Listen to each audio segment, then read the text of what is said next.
Everyone can find their seats, please.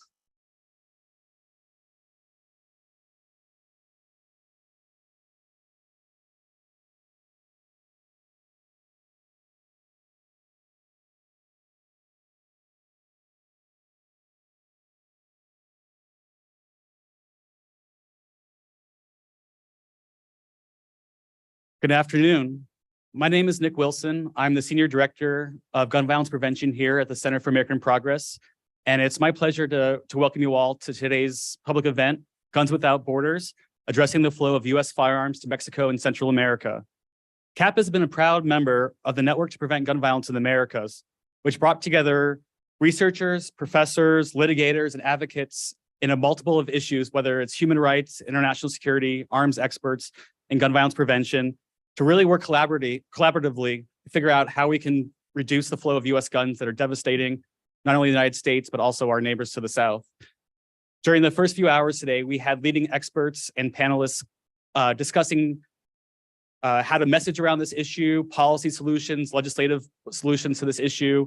And we're really proud to have so many people watching online and watching on TV to learn from our experts about this pressing challenge and the solutions we have to really help save lives and reduce a lot of really pressing conflicts that you hear about on the news every day. So without further ado, it's my pleasure to introduce Yadira to start off our day. Thank you.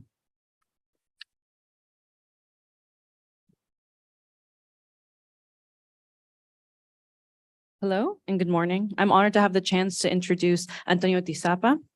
Beyond his status as a relentless advocate for justice, he is first and foremost a father.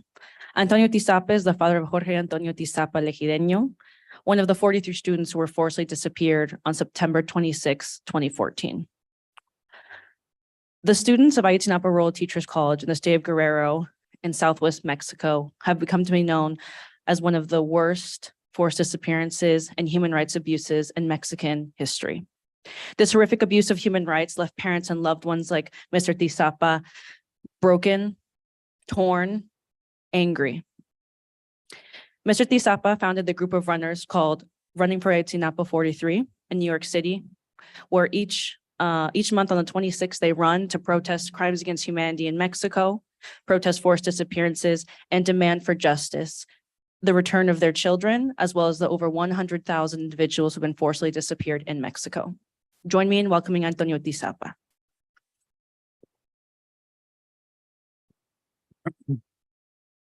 Voy a irlo interrumpiendo, don Antonio. Gracias. Hace rato dije buenos días, ahorita son buenas tardes. Earlier I said good morning, now it's good afternoon. Mi nombre es Antonio Tisapa. My name is Antonio Tisapa. Les presento a mi hijo Jorge Antonio Tisapa Legideño. And this is my son, José Antonio Tisapa Legideño. Nuevamente soy el papá de él Again, I'm his father. y yo creo que si me permiten, And if you allow me, soy el papá de todos sus hijos, de ustedes. and if you allow me, I would say I am the father of all of your children too. Porque lo que hago es por mi hijo y por el hijo de usted, los hijos de ustedes también. Because what I do, it's for my child, but also for all of your children. Que si ustedes están aquí, es por mi hijo y yo también hago las cosas por sus hijos. And if you all are here, I'm thankful because you are in support of my child, but also I am in support of your children. Han sido 102 meses It's been 102 months de la desaparición de nuestros hijos, since the disappearance of our children, donde la involucración del armamento, where the arms were involved, militares, policías y crimen organizado. where the military, police units and the organized crime were involved too. No sabíamos la magnitud de armamento que se habían utilizado para atacar a 43 jóvenes. We did not know the magnitude of the amount of guns and weapons that were used to attack 42 students from a teacher's college. El día de los hechos asesinaron a 6 personas. The day of the night of Ayotzinapa, 6 people were killed, 3 civiles y 3 3 civilians y and 3 th- estudiantes. and 3 students. Lo comenté, un arma ocasiona mucho temor, mucho miedo. I've already mentioned, a gun causes a lot of fear. A uno de los estudiantes, One of the Julio, students, a Julio César Mondragón, Julio César Mondragón, no solo lo asesinaron, they not only killed them, sino que antes, aún estando vivo, but before that, when he was still alive, le quitaron la piel de la cara they pulled the skin from his face. y quitándole los ojos. They took his eyes. ¿Y eso por qué? And why? Por atemorizar To A los- terrorize a los estudiantes, other students, atemorizar terrorize a un pueblo. the people. No es suficiente las armas, ahora te asesinan para seguir atemorizándote. It's not only now guns are not enough. Now they're doing this other terrible stuff. Que si tengo miedo, sí tengo miedo. If I am afraid, if I'm scared, yes, I am. A pesar de estar lejos de mi familia, Despite the fact that I am far away from my family, no he parado de luchar I haven't stopped fighting hasta tener una respuesta de dónde están nuestros hijos. until I get an answer of where my children or our children are. Yo me pregunto, ¿qué harían ustedes And I wonder, what would you do si tuvieran una hija o un hijo desaparecido? if you had a child, a daughter, that disappeared? Pero me doy cuenta que aquí en este espacio But I realize that in this space right now, hay personas afectadas por las armas there's people who've been impacted by guns. y me doy cuenta que no estamos solos en esta lucha.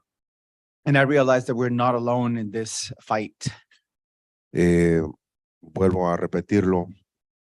Si están aquí es porque tienen humanidad. Let me state, if you're here, is because you have humanity with you, Tienen amor a su prójimo. because there's love within you and love for others. Y espero que ustedes And I hope that you sean mensajeros de conciencia. could be speakers of consciousness. Se puede evitar seguir matando personas. We can stop the killing. We can stop the killing of people. Por los años vividos, me he dado cuenta Through the years, I've realized que sí, una bomba hace más daño. I've come to realize that yes, a bomb causes great damage. Ese ruido asesino. Pero también me he dado cuenta But I've also realized que un abrazo, 2 o 3 o 1000 o 1,000,000 de abrazos no hace daño. that a hug or a million hugs do not cause harm. Al contrario, The opposite, te da calma.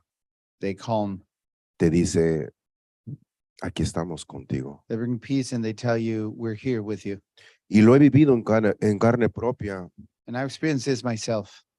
Cuando van y te estrechan la mano When someone stretches and holds your hand o te dan un abrazo. or gives you a hug, Esa es una sanación. it's a healing, Y te das cuenta que no estás solo. and you realize that you're not alone. A pesar del tiempo transcurrido, Despite the years of 102 search. meses, aquí estoy 102 months, I'm still here con ustedes, with you, llevando conciencia. bringing consciousness. En estos 102 meses, mi persona, In this 102 months, nunca he buscado algo económico. I've never looked for anything, and money. Siempre me desplazo por mis propios medios. I'm always using my own resources. he dejado mi trabajo, I've left my job. debería estar trabajando I should be working hoy y mañana, today and tomorrow. pero mi hijo es importante. But my son is really important. Ustedes son importantes, And you are important too. que quiero ser portavoz Because I want to be a speaker de lo que las armas hacen. of what the US guns have cost. Doy gracias a las personas que nos han contactado, And I want to thank those who contacted me. gracias a John, gracias John, Thank you, John, Marco, Marco, Steven por Stephen, hacerme la invitación for inviting me a estar aquí. to be here. A las organizaciones también Organizations too que nos han apoyado. that have supported us. Mi lema es My son is your son y your son is my son. Gracias. Thank you.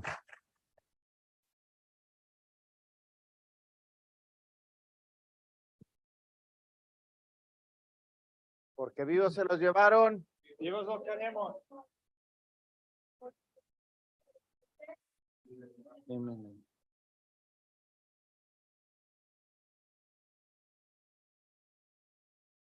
May they live on. My name is John Lindsay Poland. I coordinate a project called Stop U.S. Arms to Mexico of the organization Global Exchange. It's been my honor, my awakening, my heart opening to work with people like Antonio Tisapa, Maria Herrera, and many others, as well as people in this country, not only those who've been impacted by violence, but those who can see a vision for something different, that it does not have to be this way. We do not have to wake up each day with more news of mass shootings. We do not have to wake up each day understanding that there are thousands of people who are being driven from their homes in Guatemala, in the highlands, in the coasts of Honduras, in the cities of El Salvador, to cross through Mexico and to face more gun violence within Mexico in order to try to reach safety within the United States. Safety that all too often is elusive because of the very gun violence in this country. I'm going to talk a little bit about data. You heard Antonio talk about one family that is connected to many other families, one student who was connected to many other students. And so the data may seem abstract, but I present it in order for us to understand the scope, the extent of the problem that we are facing, and that unfortunately many others who are not in Washington, D.C., who are not in the United States, who are not in safe places are facing right now as we are talking, as we are listening here. So this is just a graph of the number of gun homicides in Mexico over a 20-year period. And you will notice that the red area here refers to if the number of the percentage of US sourced guns is 70%, that is the number of gun homicides that were committed with US sourced guns in the red. And you'll also see that the assault weapons ban expiration in 2004 was a key moment, and that the declaration of the drug war in 2006 and 2007 was also a key moment in the shooting up of these homicides with guns. This is a graph of just arms sales and police and military assistance to Mexico over a 17-year period. And you'll see that the arms sales are actually, although there's assistance that peaks in 2008 and 2009 with the Mérida initiative, when that declines, the arms sales continue to be very high. And so sometimes people focus very much on assistance and appropriations in US policy because it's the use of US dollars and there's more transparency over it, but the sales themselves they continue to have greater, a big impact. This also shows how sales of firearms, these are exports, legal exports of firearms to Mexico, grew enormously when the drug war, the joint drug war between the US and Mexico was declared in 2006 and 7, and it continues to be very, very high. It's not only Mexico, but also Central America, where the number of US exported firearms has grown over a period of time, even though the conditions for controlling those firearms exports in those countries are very poor. One of the things I want to mention is a report by the Government Accountability Office that came out last year that showed that nearly half of the weapons export, nearly half of the firearms that were crime guns recovered in Guatemala, Honduras, and El Salvador were legally exported. So that indicates that there's a very significant problem on the control of legally exported firearms to those countries in particular, without any real control at the licensing stage of those exports. In the case of Honduras, there was an electoral fraud in 2018 that was suppressed. Several dozen protesters who were killed by security forces in those protests. And it turned out that the military police that were using those firearms were using legally exported Colt rifles. Now, what happens when a firearm is legally exported? There needs to be a license, and then with each shipment of those firearms, the importer has to certify who are the end users. That certification goes to the State Department. In the case of Mexico, all imported firearms are imported by the Mexican military. And then any firearms that go to the police or to private individuals or security companies go from the military to those entities. And most of the US exported firearms to Mexico are going to the police and the military. But what happens is that in this certification that goes to the State Department, the Mexican military always says that it is the end user of those firearms, even when those firearms are going to police forces. So in the case of Antonio's son and the 42 other students who were disappeared, the local police forces were using firearms, again, exported by Colt. And a few months later, the certificate that went to the State Department did not say that they were going to police. So this document here shows an end user certificate that went to the producer, the exporter of the firearm, saying where the firearms were going. But the thing that went to the State Department did not indicate who the end users were, only showed the Army as the end users. In another case, in 2019, there were 8 people killed by a state police unit in Nuevo Laredo and Tamaulipas, just over the border from Texas. These are some of their family members. And again, the certificate that shows where the weapons go, which goes to the producer, to the exporter, shows that after that massacre, after state police agents were identified as being responsible, again, there were more legal exports that went to that unit in Tamaulipas, but the State Department was not notified, only the producer was notified.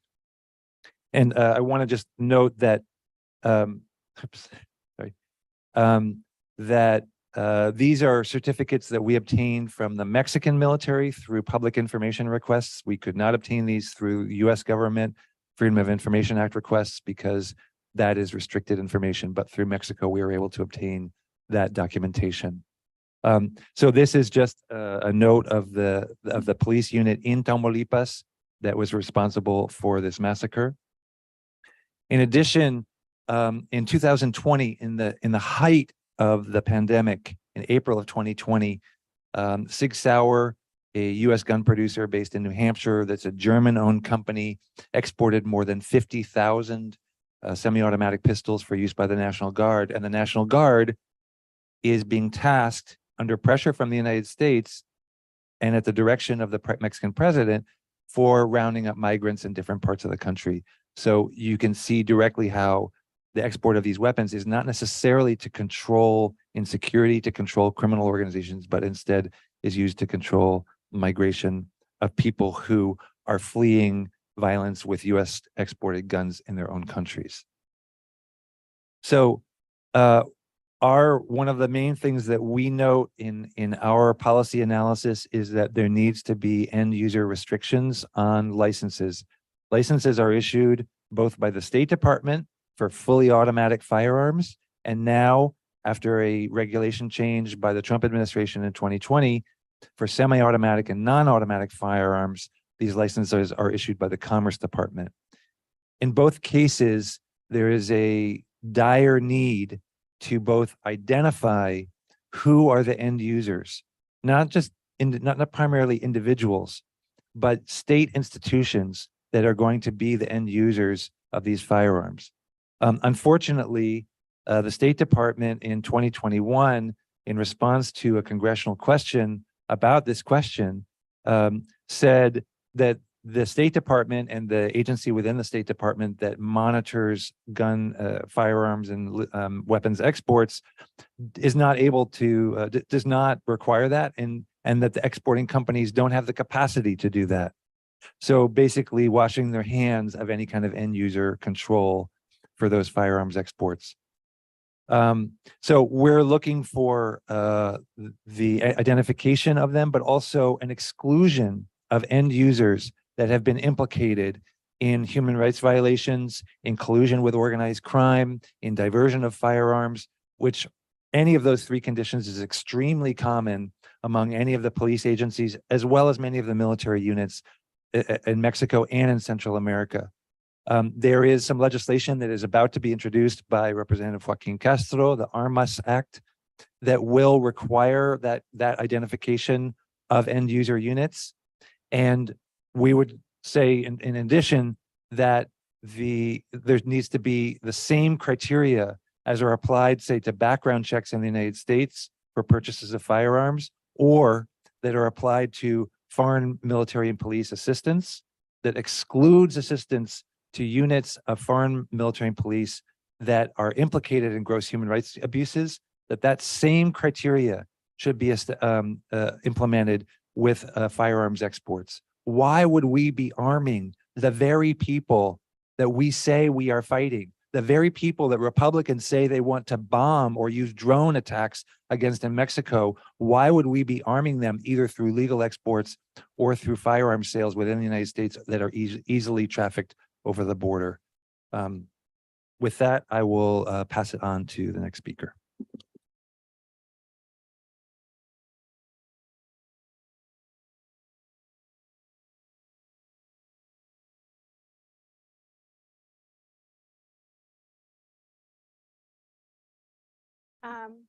And my name is Burke.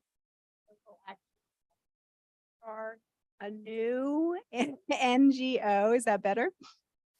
Although what I've said, I'm going to say again. So I'm Elizabeth Burke. I'm with Global Action on Gun Violence. We're a new NGO dedicated to using what we're referring to as the outside game to try and make some reduction in the flow of illegal weapons to the outside of the United States.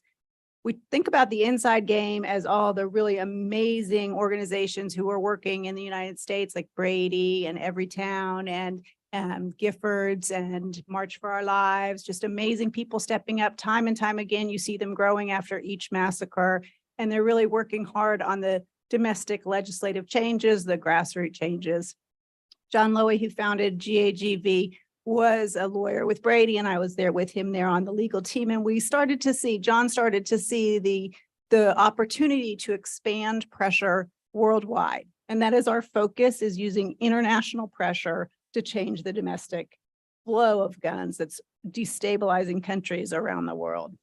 So when you think about illegal gun trafficking out of the United States, it comes in many ways, and it can feel like it might be difficult to address. But actually, if you think about the gun trafficker, the gun smuggler as the problem, it could feel like you need law enforcement and border control. But if you go take a step back and think about the dealers and the manufacturers, you see that we can use litigation, civil litigation, to try and address the actions of the US-based corporations and gun dealers. So I want to talk about two new litigations that have been filed to address this problem. And they're actually the first internationally filed litigations against the gun industry. They're filed here in the United States by people harmed in Mexico. The first case is the case against the manufacturers. There are several things that a manufacturer can do to reduce its flow of crime guns. Most crime guns, as we said earlier in the session, most dealers sell no crime guns. They have no crime guns traced back to them. 5% of the gun dealers in the United States sell all of the crime guns. And so if you think of that as the bad apple, the worst of the worst gun dealer, you can say, we can bring a lawsuit against these gun dealers. We have the maps and the data in Arizona, and Mexico has brought the government of Mexico versus Diamondback Shooting Sports against 5 Arizona gun dealers. And this case is the first lawsuit in the country that alleges a racketeering or a RICO charge against a gun dealer. And this is very important because as we start to build new laws against gun trafficking and straw purchasing, we will be able to open up the RICO cases, and that's a civil racketeering case. And those cases carry treble damages against the defendants. So it's very exciting to be part of an organization that is busting open this international pressure point. So let's think about if you have a gun dealer who's repeatedly selling to traffickers, they come in and the gun trafficker purchases multiple weapons, 5 guns at a time, 10 guns at a time. And they come back 2 weeks later, they purchase again 10 guns at a time. These are the kinds of pressures that we can then go and say in our lawsuit, these are the bad apple gun dealers. So the Mexico's other lawsuit is brought against the manufacturers. Now, the manufacturers know who the bad apple gun dealers are because they are the ones supplying the gun dealers. So the manufacturers can also be held to account, and there's numerous things that the gun manufacturers can do to reduce the amount of crime guns going out of their organizations, and that is Mexico versus Smith & Wesson. Smith & Wesson, as you know, is one of the largest gun manufacturers, and this is actually the first lawsuit brought by a sovereign nation against a gun dealer in the United States, against the gun industry in the United States. And it's really a seminal case. So what are some of the things that the manufacturers could do? First of all, they could reform their business practices. They could sell only to licensed dealers who meet best practice standards. They could agree to a code of conduct or distribution standards. They could refuse to sell 50 caliber rifles. These are armor-piercing rifles. They do not need to be sold in bulk to be then trafficked over the border of Mexico. They could refuse to sell easily modifiable weapons. These are the assault weapons that John was talking about earlier that are easily modified by the cartels into fully firing weapons. All you have to do is drill a small hole, insert one part, and now suddenly you have a gun capable of spraying hundreds of bullets at a time. And the gun manufacturers know this, and they design the weapons so that they can be modified easily. And that's one of the allegations in the Mexico complaint. So these types of reforms are common sense. They're easy to be addressed by civil litigation, and we believe that civil litigation is an exciting new avenue to bring some reform, some common sense pressures onto the gun industry and really reduce the flow of guns across the border. It's called the Iron River, and it's flooding countries to the south. Over 80% of the crime guns that are recovered in Mexico, Guatemala, Honduras, Haiti, Jamaica are traced back to the United States. And those are just the guns that are found by the police and traced. So we know even more guns are flooding and destabilizing these countries and causing this pain and violence and loss. So we're delighted to be part of the solution. And I'm just honored to be here with the amazing activists and the family of victims. And any questions we'll take later, but we're delighted to be here.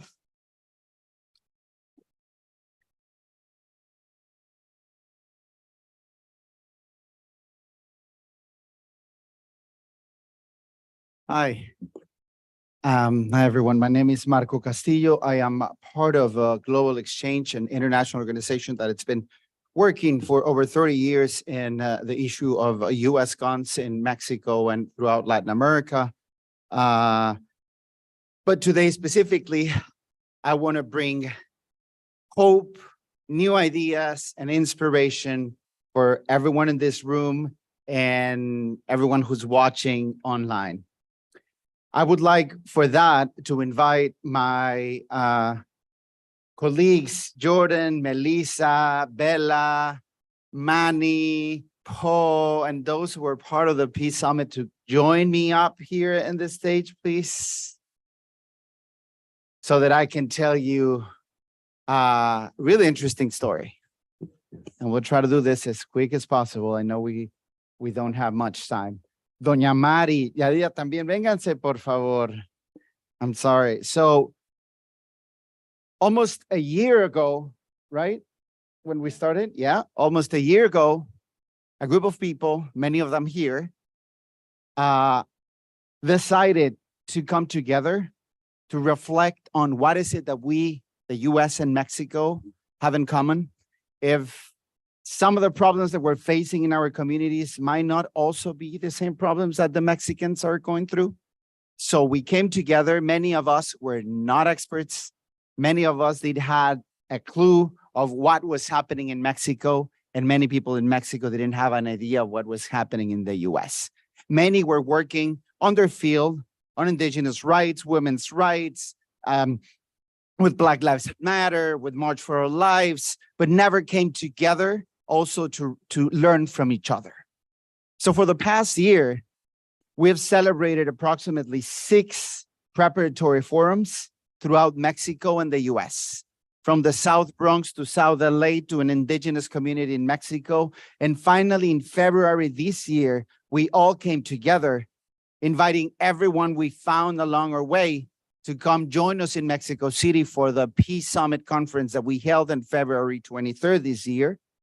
And up to 400 activists, land defenders, human rights activists, relatives of the disappeared, survivors of gun violence, we all came together, and it became clear what we were suspecting. It became clear that the pain that we're going through in the US is the same pain that folks are going through in Mexico. We learned that violence, unfortunately, has been part of our history, but it's also true that we share the hope and the need, the urgent need for a change. After that summit, we came up with 12 points that I'm going to read now to you that represent the priorities and the highest aspiration and the basis to call today here that we continue increasing this snowball, making it huge, because next year we're going to have presidential elections in both Mexico and the US. Both countries are going to change their presidents, and it's a unique opportunity to make sure that we can reset the button and make sure that we can redesign the relationship between our countries. So the 12 priorities. Number 1, give human rights the same priority that it's been given to products and commerce between Mexico and the US. And do that by establishing a binational body, a human rights body formed by survivors, victims, people of color, that will monitor, evaluate, and promote human rights in the region. Stop the illegal flow of US guns to Mexico and the exports of weapons to police and military units with a history of corruption and human rights violations. Governments from Mexico and the US must generate conditions for peace, for life, for prosperity and justice on the communities that we want, that we live, that we want to stay in, to stop forced migration. Establish a path for the complete demilitarization of our land, our territories, and our borders.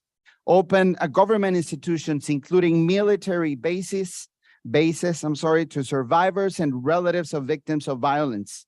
Bring all the military involved in crimes and human rights violations to justice.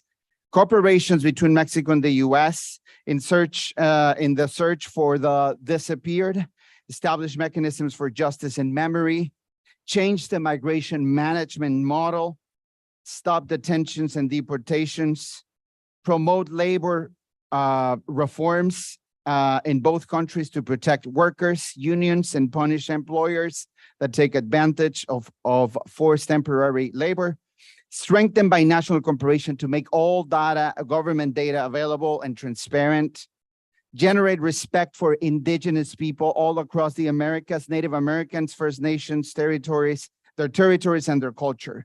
Put their demands at the center of the Mexico-US relationship and consult with indigenous people any action that affects their life, their territory, and their environment. And finally, change the educational model that has erased people of color and to make visible our histories and create an education that advances peace regionally.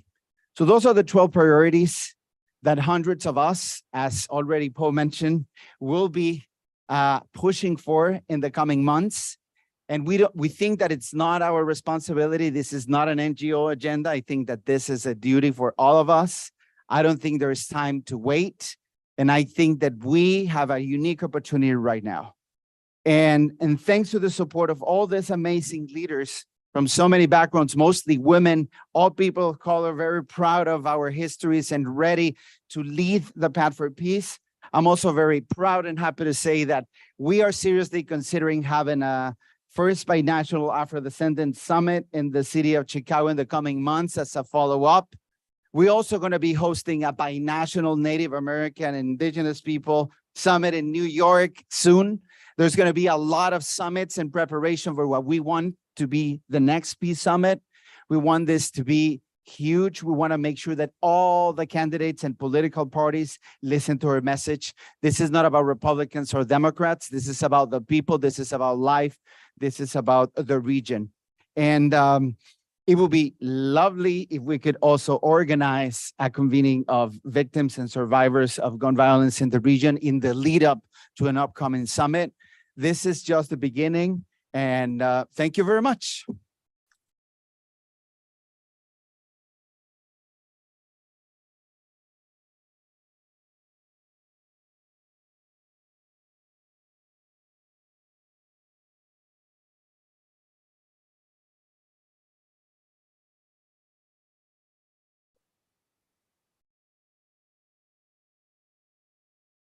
Pues bien,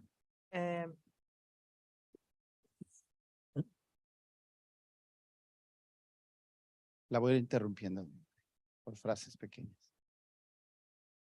decirles que en México hemos buscado la forma de unificar el dolor. Let me start by saying that in Mexico, we've been trying to find ways to unite our pain. Y a todas las organizaciones que existen ahí o que tenemos en México, les decimos que tenemos que darle un cauce digno al dolor, al sufrimiento, pero Okay. te necesitamos de su apoyo.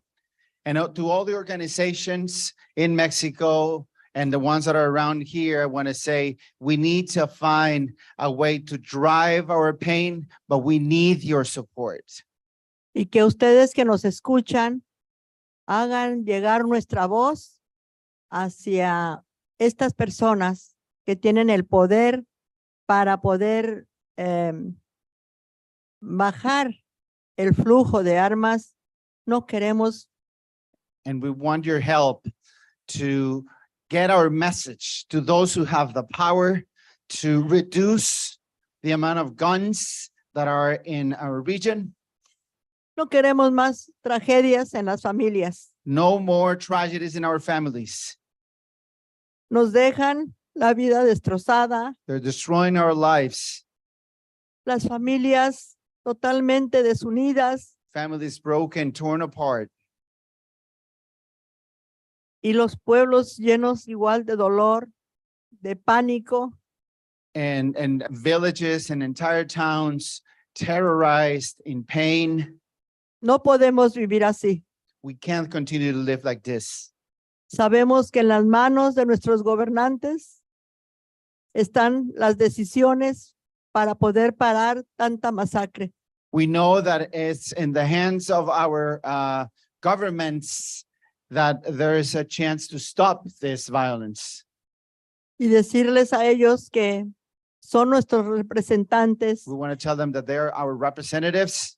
están para solucionar You are there todos nuestros to problemas solve our problems, sociales, our social problems. que lo hagan So do it con un sentido de humanidad. with sensitivity, with humanity. Nuestros hijos, nuestra familia es lo más valioso que tenemos en casa. Our children, our families is the most valuable thing that we have in our homes. El que hagan todo esto con ellos es What you're doing to them, sumamente doloroso. it's very painful. Esto de estos jóvenes de Ayotzinapa This what happened to the 43 students of se Ayotzinapa pudo haber evitado en México could have been stopped or avoided or prevented porque ya sabían la magnitud de los problemas que había because governments already knew the magnitude of the problem in the state of Guerrero respecto a la inseguridad. in regards to insecurity. Y esta causa, este dolor, And this pain, our cause, fue quien hizo visible todo esto que ya venía pasando anteriormente. made visible, unveiled everything that governments already knew that was happening. Una vez más, les digo que esto no debe seguir pasando. Once again, this should not continue. Tenemos que hacer un alto en nuestras conciencias We should make an act of consciousness y ver qué podemos aportar and, para que esto find ya no ways. siga pasando. and find ways to contribute so that this does not continue happening. Podemos hacer mucho como sociedad, We can do a lot as society. porque si su persona que está aquí, es because decir, yo if myself he logrado unificar tanto dolor, has been able to bring together so much pain from so many people sin tener ninguna capacidad, ninguna preparación, without any professional skills or education, las organizaciones, todos ustedes que nos escuchan, pueden hacer mucho más. organizations and everyone who's listening to us, you can do much more. Basta de su buena voluntad. Tener su voluntad, eso es lo más importante. You just need to have the will. We need the will. The will is the most important. Apelo a su buena voluntad So I'm appealing here to your good will para poder solucionar este gravísimo problema. to solve this terrible problem. Necesito a mis hijos, sí, pero necesito a todos y cada uno de esos jóvenes, de esas personas que se han llevado de sus hogares. Do I need my children? Yes. But I also need all of the children who are away from home who have Pero- disappeared. Pero necesitamos con urgencia parar esta situación, que ya no siga pasando. But we need to stop the situation. No queremos más familias destruidas. No more broken families, no more destroyed families. Les ruego tengan piedad y compasión de todo esto o de todas las personas que estamos viviendo esta pesadilla. Please have compassion for all the families who are going through this pain. Muchísimas gracias. Thank you very much.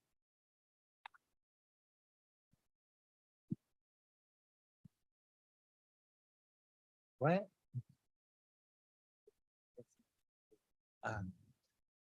Just want to mention that Maria Herrera was named on Thursday by Time Magazine as one of the 100 people with greatest influence in the world in recognition of her tireless search for people who have been disappeared and speaking out both on behalf of her children and of many others.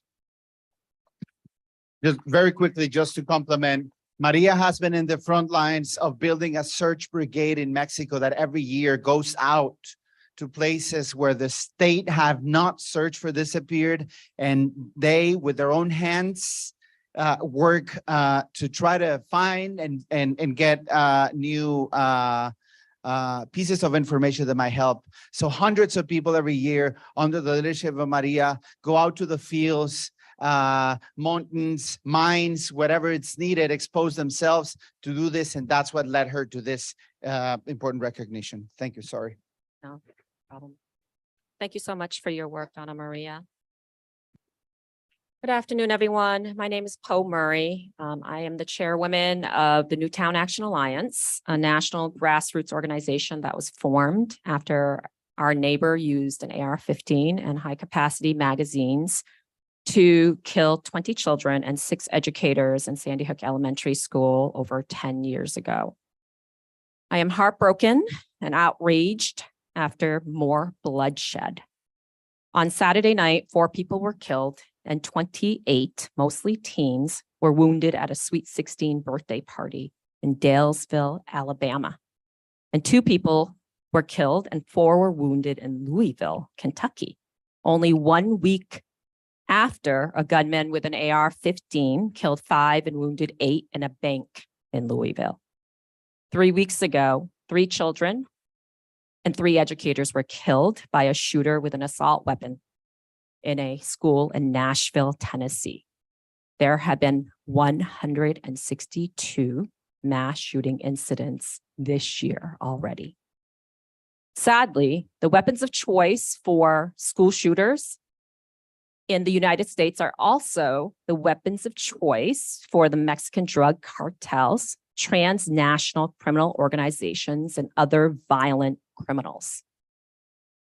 13.7 million AR-15s have been manufactured in the United States since the Sandy Hook tragedy, and the gun industry made $11 billion in profit. We are in greater danger now than ever before in the US and in the Mexico because now 25% of all guns being manufactured are AR-15s. As we've heard, 70% of crime guns in Mexico are traced back to the United States, and it is contributing to the border and the fentanyl crises in our nation. In February, I was humbled to be invited by John Lindsay Poland from Global Exchange to travel to Mexico with an international delegation from Austria, Belgium, Germany, Italy, Israel, and the United States to strengthen the visibility, understanding, and the strategy to stop the illegal flow of weapons to Mexico from other nations, particularly the United States. The most overwhelming aspect of the delegation trip to Mexico was the meetings with survivors like Maria Herrera, who were impacted by violence and whose family members were forcibly disappeared. The survivors shared their heartbreaking stories of their loss, fear, displacement, and begged us to help. While we could not make many promises, we promised that we would return to the US and share their stories and their struggles with the president, with members of Congress and others who have the power to act and to create change. It's stunning that a nation with strict gun laws, with only 1 gun store that is managed by the Mexican army, would have more victims of gun homicides than a nation with weak gun laws and over 130,000 federally licensed gun dealers. In a 7-year period from 2015 to 2021, 141,000 Mexican people were victims of gun homicides, which is 30,350 more gun homicide victims in the US during the same period of time. The United States is responsible for the violent crimes in Mexico. That is why US gun manufacturers and dealers are being sued by the Mexican government. Too many innocent individuals in the US and Mexico have been taken from their families. Manny and Patricia know this very well. Due to the gun industry's greedy and negligent any guns to anyone, everywhere agenda. The good news is Congress took the first steps to reduce gun trafficking when it passed the Bipartisan Safer Communities Act after the Buffalo, Uvalde, and Highland Park mass shooting tragedies, where people had to lose more families and children to gun violence. The bill created federal straw purchasing and trafficking criminal offenses, allowing prosecutors to target dangerous illegal traffickers. More good news. On Friday, the White House announced that the US and Mexico made a commitment to cooperate on the efforts to stop the flow of US guns into Mexico and to stop the flow of fentanyl into the United States. The DOJ and the ATF, with new authorities from the Bipartisan Safer Communities Act, also called BISCA, will target the flow of US weapons at the border and work with Mexican counterparts to increase firearm tracing efforts.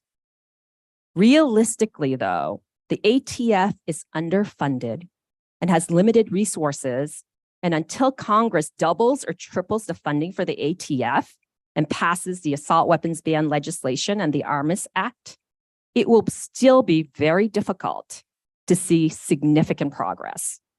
There are only 10 ATF agents assigned to Mexico. It's not enough. On Saturday night, like I said, more people were killed. And in Mexico, same thing is happening.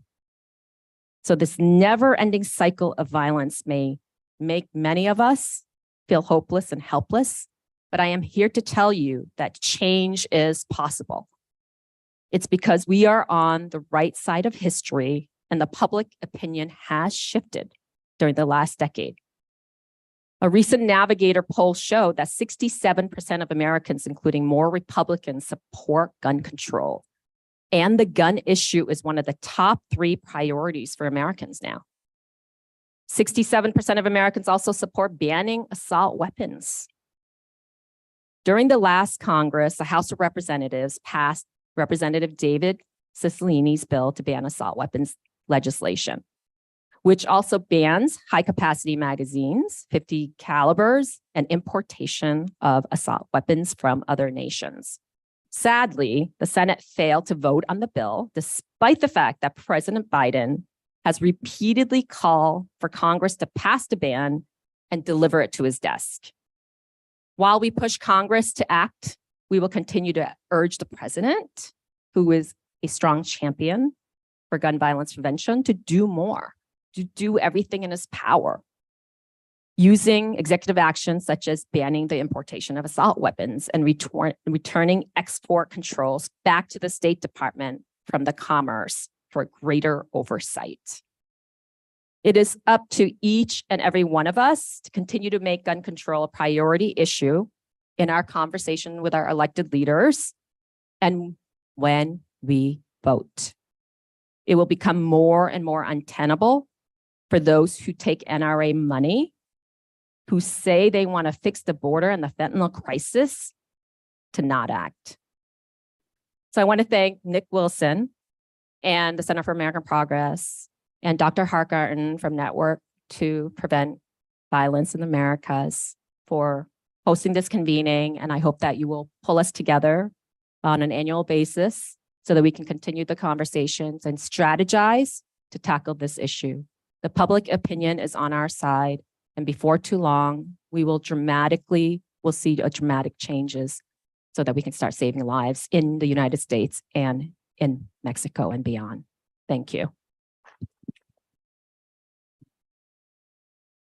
Thank you, Poe, and thank you so much to all of our wonderful speakers and our presenters and for the wonderful conversation we had today. Thank you again. Please go onto our website and follow the speakers, and we'll be publishing a lot more information and a lot more details. We can really dig in and start advocating for solutions to this pressing problem. Thank you all again for spending your time with us today.